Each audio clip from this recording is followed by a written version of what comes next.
Welcome to this DaVinci Resolve Fusion node breakdown. Today's node is the Trails node, and it's going to be in combination with a tutorial on how to create this simple little flame using the Trails node. And one of our awesome members let me know I forgot this node in our node breakdown. I thought I covered it with the Motion Trails node together, but I guess I missed it. Because in a few of our Learning Fusion episodes, I did use a Trails node and linked it to that video, but apparently I forgot it. So here we go. We're going to do a node breakdown of the Trails node. So let's go ahead and delete all this and start over again. So I'm going to go ahead and grab a background, a merge node, and we're going to plug in our black background to a merge node. Let's grab another background and the ellipse. And let's plug this in, and let's go ahead and change the color of our background so we can get our orange flame there.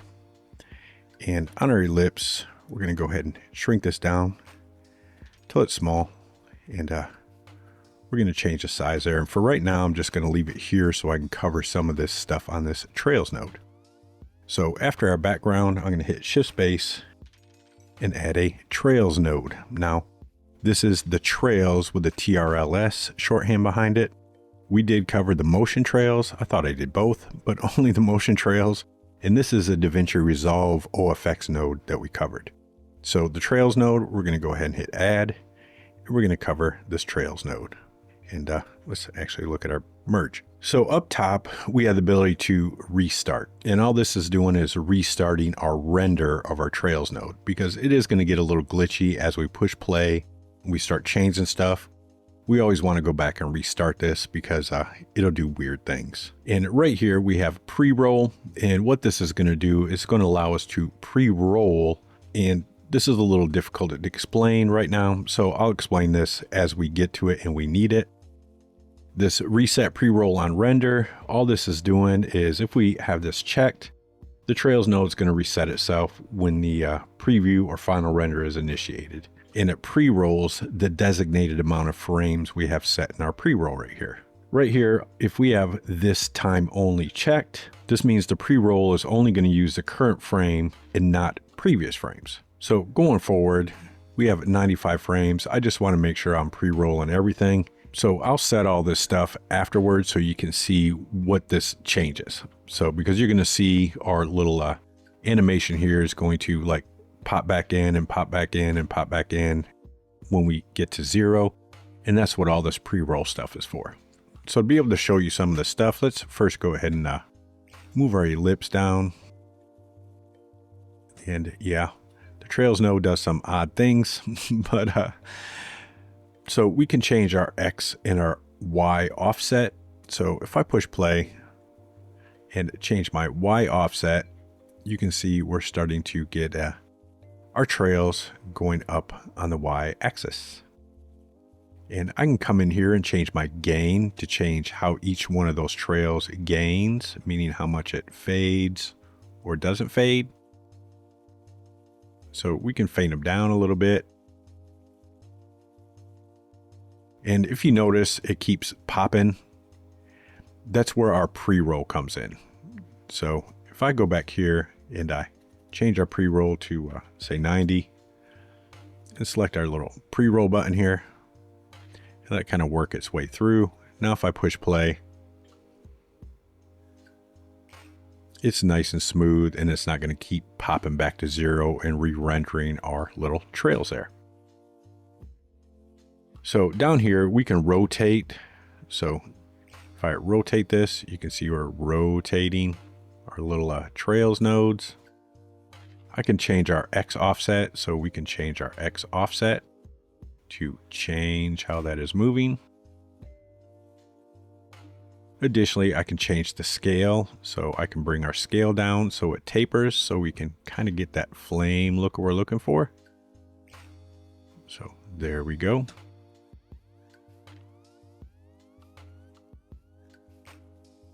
Additionally, I can change the blur down here, so I can blur it up a little bit. So right here, this little checkbox, if I want to unlock our gain, I'm going to have the ability to change our gain on individual colors. So if I push play, You can see it's kind of different colors, so I can pull some of that green out if I want.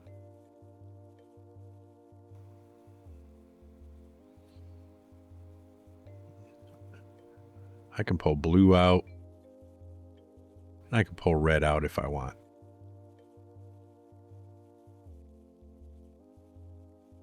So we can change the color of our flame there. Get a little different coloring. So there we go. We've got some red going in our flame now. Now additionally, I can change my scale on the X and the Y. So if I uncheck this, I can change the scale of my little trails there on the X and the Y axis. So I can change it however I want.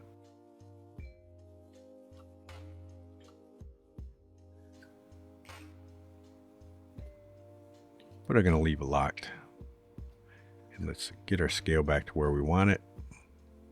So right there. Additionally, let's go to our lips and let's soften this up a little more.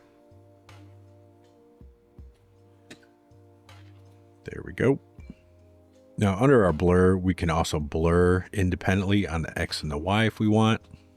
And down here we have different apply modes. So we have all the typical normal screen dissolve and all the rest of the apply modes. Same with our operators, we have all the typical operators.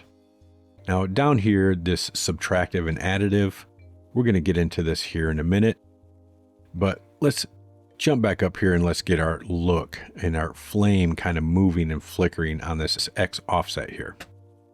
Because if I push play, I can go to our X offset and we can animate it to make our flame kind of move however we want. But I can also right click on my X offset, go to modify with, and I can select shake. So if I go up to my modifiers, I have a new modifier for that shake. So I can put in a minimum and a maximum. So if I put in a minimum of minus 0.005 and a maximum of 0.005, a maximum of 0.005, and I push play, now you can see our flame is kind of randomly moving. And what this smoothness is, if I open our spline editor and I look at our trails, you can see we've got our little wave file here for our movement.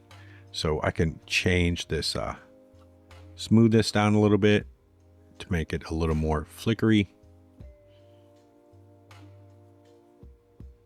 Or I can leave it up so it's a little smoother. But let's change that down. And let's change the amount here because it's a little too much. So minus 0.003 and 0.003. So there we go. And if I minimize this, I can go back to the beginning, and if I go to our trails node to the tools and I select this pre-roll again, it'll smooth it all out a little better. So there we go. We've got our little trails node moving. So let's reset. And I also want to change our gain here a little bit. So if I push play, our gain is just sitting at 1. So if I change our gain down, you can see we're getting a little better look there.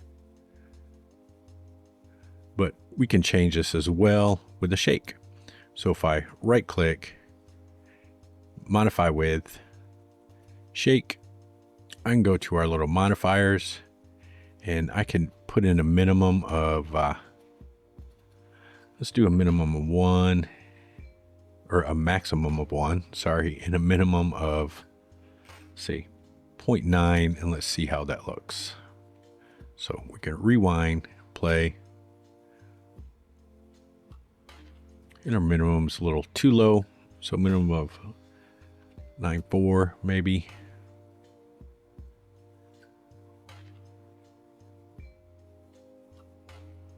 There we go, a little better. Let's go back to our tools. Now we can go down here to our scale, and our scale is what's giving us our scale here. If I push play and I move our scale around, you can see it's giving us a little different look as I change that scale up and down. It's kind of giving us those little wafts of flames going up. So I'm going to add a modifier with the shake. If I go to our modifier here, I'm going to put in a maximum of 1 and a minimum of 0.9. So now if I push play, you can see that's changing a little bit. And I can go here to our smoothness, and I can turn our smoothness down a little bit. So there we go. Now down here for our subtractive and additive, this is going to change how some of this stuff looks. So if I bring this down, you can see we're using subtractive or additive. So I can modify this as well so it changes a little bit. So if I right click, modify with, shake, I can go to my modifier, and I can say a minimum of 0.5 and a maximum of 1. So now if I push play, you can see we're getting a little bit of movement inside there. But I can go here and I can change our blur up a little more so it's not so prevalent. Let's go to our ellipse node here, and let's soften that a little more. So there we go, looking better. Now additionally, we have this alpha gain, and this alpha gain is going to kind of add some heat in the middle of that fire there. So we can animate this as well. So we can right click, modify with, shake, go to our modifiers, and on our minimum, I'm going to select 0.5 and our maximum of 1. So if I push play now, you can see we're getting some heat in there, and I can change the smoothness down so it flashes a little more. There we go, looking good. And one other thing we can do is we can change this burn in. So if I change the burn in, you can see how it's affecting some of that stuff. So I want to make sure I don't go too high with this burn in because it's going to get too much. So the max I'm going to go is maybe 0.35 and minimum of 0.1. So let's go ahead and add a shake modifier. Go to here, 0.35 for my max, 0.1 for my minimum. If we push play, we can come in here and change the smoothness.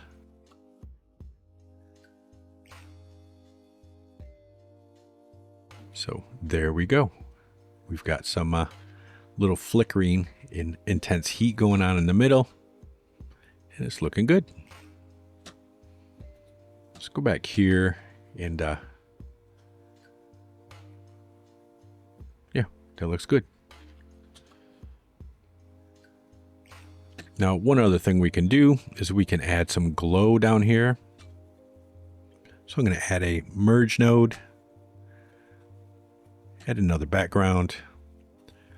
Let's add an ellipse. Let's connect them all. And on this background, we're going to select our orange again.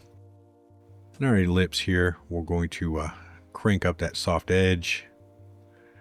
And we're going to bring this down. And we're going to put it kind of right there on our little flame.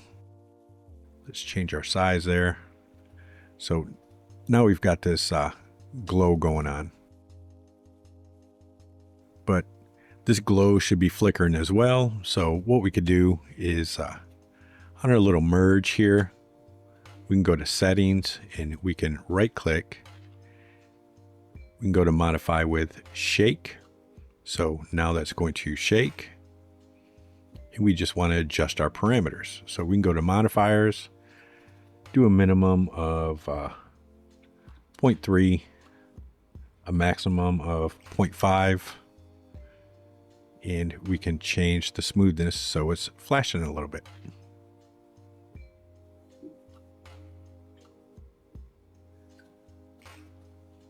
So there we go. We created a cool little flame using pretty much just the Trails node, a few other nodes, but just with the Trails node. And the only last thing is we have this merge under. So if I select merge under, it's going to merge all the original trails under each other. If I uncheck it, it's just going to be nice and smooth mixed in with each other. So let's restart.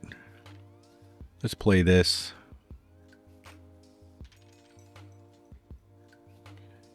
But now we have to redo our pre-roll there. So now we push play.